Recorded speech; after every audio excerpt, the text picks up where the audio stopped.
एक CC 2 CC है। एक सीसी ये लोगों ने कोर्ट में सबमिट किया था जिसमें 14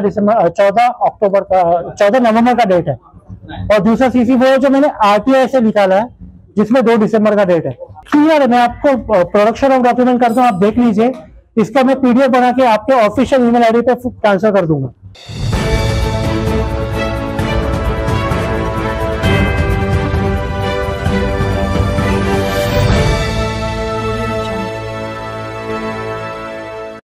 paradise CHS sector 7 सांतपाडा Navi Mumbai येथे स्वयं पुनर्विकासाच्या नावाखाली कोट्यावधींचा घोटाळा समोर आला आहे। सिडको, एनएमएमसी आणि व्यवस्थापन समितीतील भ्रष्ट अधिकाऱ्यांनी कायद्याचे खुलेआम उल्लंघन करून दस्तऐवजामध्ये फेरफार केला आणि रहिवाशांचा गैरफायदा घेतला। हे पुनर्विकास नाही तर हा भ्रष्ट साखळीने रचलेला जमिनीचा अपहार आहे। बेकायदेशीर मंजुरी आणि लीज करारामधील फेरफार, कायदेशीर खटले आणि प्रलंबित वादांकडे दुर्लक्ष, रहिवाशांच्या संमतीशिवाय बेकायदेशीर पाडकाम, जबरदस्ती, खोटे एनओसी आणि सरकारी संगनमत, पर्यावरणीय मंजुरी म्हणजेच ईसी, फसवणूक आणि वृक्षतोड नियमांचे उल्लंघन, आर्थिक घोटाळा आणि कर्ज फसवणूक। कर्ज महाराष्ट्र राज्य सहकारी बँकेत हस्तांतरित करण्यात आले, परंतु रहिवाशांना कोणतीही माहिती देण्यात आली नाही। बँक कर्जासाठी रहिवाशांना खोटे एनओसी द्यायला भाग पाडण्यात आले। घराचा बेकायदेशीर पाडाव आणि मूलभूत हक्कांचे उल्लंघन, घर कोणत्याही कायदेशीर आधाराशिवाय पाडण्यात आले आणि मौल्यवान वस्तूंची हानी, C1 इमारतीला कोणत्याही प्रयोगशाळेच्या तपासणीशिवाय अपात्र घोषित करण्यात आले। ही सरळ गैरव्यवहार आहेत। एनएमएमसी, सिडको आणि सोसायटी अधिकाऱ्यांमधील आर्थिक गैरव्यवहार आणि संगनमतावर त्वरित चौकशी करावी, तात्काळ कारवाई करावी अशी मागणी करण्यात आली आहे। जर असे घोटाळे थांबले नाहीत तर महाराष्ट्रातील प्रत्येक गृहनिर्माण सोसायटी धोक्यात येऊ शकते। मैम, मेरा इसमें एक सिंपल मुद्दा है कि जो भी प्रोसेस आज की तारीख में मिसयूज किया जा रहा है अथॉरिटी से, वो ना हो। रीडेवलपमेंट हो, कायदे से हो। जो ओरिजिनल ओनर्स हैं उनके राइट्स को कोई धक्का ना लगे, ये इसका मुद्दा है। अभी आप खुद देख रहे हैं, जब मैंने पूरा एक्सप्लेनेशन दिया तो कैसे रेरा, महानगर पालिका, सिडको इंपॉर्टेंट लीगल डॉक्यूमेंट्स को बाईपास कर रहे हैं। सोचिए, ये तो हमारा सेल्फ है, हमारा कुछ तो स्टैंड है। बिल्डर डिवीजन में नॉर्मल आदमी का क्या हाल होता होगा। ये 4951 के आड़ में जो मिसयूज हो रहा है, जो रूल्स का मिसगाइडिंग हो रहा है, उसको रोकना मेरा उद्देश्य है। ये जो रीडेवलपमेंट जो प्रोसेस हो रहा है मेरे बिल्डिंग का, ये sector 7 Sanpada paradise cooperative housing society plot number 3 का है। और 2015 से इनका प्लानिंग था, 2018 में C1 डिक्लेयर करवाया।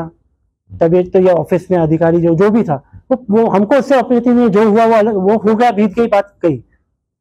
बट मेरा मुद्दा इनके साथ तब शुरू हुआ जब ये लोगों ने मुझे MOU साइन करने बोला घर खाली करने के लिए, जिसमें लीज डीड और रजिस्टर जो डॉक्यूमेंट है वो मेरे पास नहीं था। मैंने मांगा तो नहीं दे रहे थे। और MOU में एक दूसरी एग्रीमेंट इनकॉर्पोरेट कर रहे हैं पर उसका कॉपी नहीं दे रहे। अगर एक सिंपल सा है, मैं एक लीगल डॉक्यूमेंट साइन कर रहा हूं, उसमें मुझे अगर सेकेंडरी लीगल डॉक्यूमेंट मेंशन्ड है तो उसका कॉपी मेरे पास होना मेरा मौलिक अधिकार है, वो नहीं मिल रहा था। इसके लिए मेरा उनसे प्रश्न उत्तर चालू हुआ। और जब ये लोगों ने MOU साइन किया, वो जो डॉक्यूमेंट की ये बात कर रहे हैं वो तभी एग्जिस्ट नहीं होता था। अगस्त 2023 में MOU साइन हुआ है, सितंबर 23 में। और वो जो डॉक्यूमेंट है बना है, जो उसके अंदर इनकॉर्पोरेट हुआ है, वो दिसंबर 2023 में बना है। तो on the legal ground MOU जिन्होंने साइन किया है वो भी करेक्ट लीगल डॉक्यूमेंट नहीं है, ये प्रूव होता है। ये मेरा मुद्दा है कि लोगों का लीगल राइट सेव करो। जो आज शुभ बैठे हैं उनको पता नहीं उनके साथ क्या गलत हुआ है। ये करने के बाद अगर प्रोसेस में इनका सबका राइट सिक्योर हो जाता है तो मेरा विजय है, मेरा अकेले का उसमें कुछ नहीं है। नहीं, मैंने घर सामान रखा था, मैं टेम्पररी शिफ्ट हो गया था पालिका को सपोर्ट करने, क्योंकि बिना लाइट पानी के आदमी कितना टाइम निकालेगा। मेरे भी सीनियर सिटीजन फादर मदर है, उनका हेल्थ इश्यू होने लगा, इसके लिए मेरे को खाली करना पड़ा। नहीं तो मैं जिद पे बैठा भी रहता शायद, क्योंकि मेरे को मालूम है मैंने 4.5 पौने 5 महीने निकाले हैं। अप्रैल में मेरा लाइट पानी गैस काटा है और ये अधिकारी इतने हवा में है कि बोलते कि 1135 कोर्ट ऑर्डर से मेरा कोई लेना देना नहीं। तो सर महानगर पालिका जब 1135 कोर्ट ऑर्डर रेफरेंस लिख के लोगों को बोलता है कि हम आपको खाली करना पड़ेगा, तो उसका कंप्लेंट्स तो करो। हम तो कंप्लेंट्स मांग रहे थे ना, हम बोलते आप लीगली कंप्लेंट्स पूरा करके हमको सर्टिफिकेट दो। जो 2015 का जीआर है वो क्लियरली बोलता है लोगों को खाली करने से पहले महानगर पालिका को हर बंदे का जो भी टेनेमेंट है उसका जो राइट्स है उसको सिक्योर करने का लेटर जारी करना है, उसके बाद इविक्शन प्रोसेस करना है। अभी लेटेस्ट सुप्रीम कोर्ट का जो गाइडलाइन है जिसमें इविक्शन एंड डेमोलिशन गाइडलाइन है, उसका कोई प्रोसीजर नवी मुंबई महानगर पालिका फॉलो नहीं कर रहा है। ये मुद्दा है। अगर मेरा घर मेरे सामान के साथ तोड़ा, उसका क्या वीडियो प्रूफ है? मेरे पास वीडियो प्रूफ है क्या सामान था। एक दिन पहले मैंने उसका फेसबुक लाइव किया था, उसके बाद भी इन्होंने जबरदस्ती तोड़ा। महानगर पालिका के अधिकारियों को अंदर नहीं छोड़ा, उसका वीडियो मैं आपको दिखा सकता हूँ। उन लोगों ने काम रुका। सेम डे मेरे पास स्टॉप वर्क नोटिस भी आया। महानगर पालिका को जब बोला कि मेरे सामान के साथ है, वीडियो दिखाया, तो उन्होंने स्टॉप वर्क नोटिस निकाला। इनके पहले के जो अभी के एएमसी, इनके पहले के एएमसी ने बिना स्तर पानी, बिना प्रॉपर रिपोर्ट बनाए मेरा घर खाली है ऐसा लेटर लिखने का उसको क्या अधिकार था, ये इसका उत्तर देने को लगाना। यह महानगर पालिका का इशू है। मेरे राइट्स सिक्योर किया जाए, लीज डीड रजिस्टर किया जाए, मेंबर राइट्स को सिक्योर किया जाए, और जो मेरे सामान मेरे को जो हैरेसमेंट के हानि किया है उसके लिए स्पष्टीकरण दिया जाए। मैंने एंक्रोचमेंट, एस्टेट, ये सब डिपार्टमेंट्स में लेटर लिखे, मिलके भी आया। मेरा एक बार हियरिंग हुआ, एस्टेट का मांगा था, उन्होंने मुझे एंक्रोचमेंट का हियरिंग दिया। व्हाटएवर देवर वो खाली करो। मैंने सर जब मैंने घर खाली भी किया था, मेरा एक लेटर है, नोटिफिकेशन दिया था मैंने कि मैं घर only for safety purpose and NMMC के सपोर्ट के लिए, कि मेरे को एनएमएमसी के साथ तो कोई बात नहीं है, ये लोग जो गड़बड़ करें मैं खाली करूंगा, प्रोवाइडेड कि मेरे घर का जो सामान है उसको कोई हाथ नहीं लगाएगा। मेरे घर का डेमोलिशन तब तक नहीं होगा जब तक PAAA और रेरा का पूरा प्रोसीजर पूरा नहीं होता है। ये मेरा रिटर्न डॉक्यूमेंट इन्वर्ट किया हुआ स्टैम्प के साथ मेरे पास अवेलेबल है।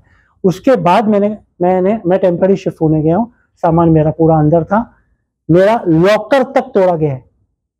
मेरा टूटने के बाद जो मेरा फोटोज आया है, जो मैंने फोटो आउट किया, उसमें मेरा दरवाजा का वैसा है, बुलडोजर से खाली वो मेरा बिल, मेरा घर जिस साइड में था वही घर गिरा है। पुलिस कोई कॉग्निजेंस लेने को तैयार नहीं है, सुनने को तैयार नहीं है। उनको कंडीशनल एनओसी और ऑर्डर में क्या फर्क है वो पता नहीं है। सर मैंने पत्र लिखा है, पूरा पत्र लिखा है एक्सप्लेनेशन के साथ म्युनिसिपल कमिश्नर को कि भाई आपने ये दिया है तो इसके ये रेलेवेंट डॉक्यूमेंट्स नहीं थे। उसका मेरा पत्र है, मैं उसका कॉपी आपको दे देता हूँ। जवाब आया कुछ? अभी तक नहीं आया। अगर लीगली प्रूव होगी, जो मैंने जो बात रखी है वो लीगली राइट है, जैसे ही प्रूव होगी कितने लोग इधर कूदेंगे आपको मालूम नहीं पड़ेगा। मेरे को नाम लेने का क्या जरूरत है। सर सिडको में तो MD साहब से मिलने का बहुत कोशिश किया, कभी मिलने का मौका नहीं मिला, चांस ही नहीं मिलता, कितना भी एप्लीकेशन डालो नहीं होता। उनके MTS मैनेजर से वही बोला, वो तो make me a party, Karan Shinde साहब बोलते हैं कोर्ट बाजू में ना, make me a party, I will take into it. Contractor मैंने बताया नीलकंठ डीप रेलकॉन है, सीवुड में इनका ऑफिस है। मैंने उनको एक लेटर लिखा था, देखिए सोसाइटी मुझे एक डॉक्यूमेंट नहीं दे रहा है, आपका जो एग्रीमेंट्स हुआ है, आपका जो एक GR के हिसाब से आपका क्वालिफिकेशन है ये प्रोजेक्ट करने का, उसका मुझे डॉक्यूमेंट्स दो। रिप्लाई नहीं आया सर मेरा पर्सनल केस तो कोर्ट में चल रहा है, उसका जो आएगा उस हिसाब से हम आगे स्टेप्स लेंगे। लीगली जो प्रोसेस है वो मैं सब फॉलो करूंगा टिल द एंड। मुझे सुप्रीम कोर्ट जाना पड़ेगा तो भी मैं जाऊंगा, मैं पीछे नहीं हटने वाला। गलत को गलत बोलने में अगर मैं गलत हूं तो गलत हूं, कोई बात नहीं। जिनका इन्वॉल्वमेंट ही सब कुछ है वो क्यों करेंगे हेल्प, मेरे को बताइए ना। कोई बात नहीं सर, सत्य की ब्युरो रिपोर्ट नवी मुंबई, पनवेल वार्ता न्यूज। आपल्या परिसरातील बातम्या आमच्यापर्यंत पोहोचवण्यासाठी स्क्रीनवर दिलेल्या क्रमांकावर संपर्क साधू शकता। दूरध्वनी क्रमांक 8652414343।